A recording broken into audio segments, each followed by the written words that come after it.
Changed literally in the blink of an eye. A victim in the South by Southwest tragedy shares her story, why she says more could have been done to keep this from happening.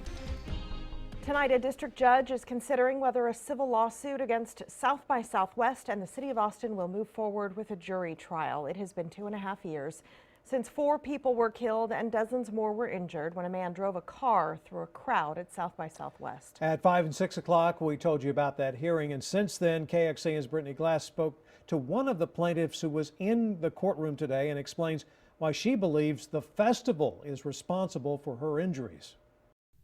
Gracie Wynn doesn't remember that night in 2014. The last thing I remember was us parking and walking from the car towards the music. Wynn says she woke up later in the hospital. I had a traumatic brain injury and I tore my carotid artery, so that caused the stroke. Her memory after that is clear. I do have all the memories of the after effects, you know, and it still affects me to this day. Still can't see, still can't taste, still can't smell. Wynn is just one of a long list of victims suing South by Southwest, arguing the tragedy was preventable. Attorneys for the plaintiffs say the festival's traffic plan allowed Rashad Owens to plow into a crowd of people. My clients never would have been injured. They would not have been standing in a fire lane that's not supposed to be for human beings. Attorneys for the defendants argue no one could have predicted what happened. Mr. Owens was going the wrong way down 9th Street. Unlike a person who might be losing control of his vehicle because he was drunk. The defense argues this dash cam video is evidence. Owens, they say, acted intentionally.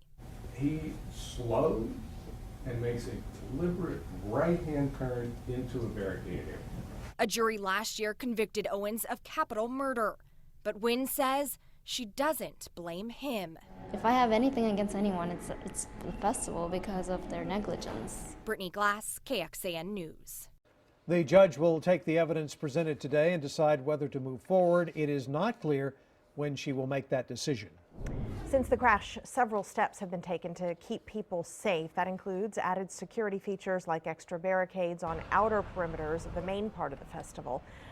Marked patrol cars and officers at festival entrances make it tougher for people to get in without being stopped or slowed down.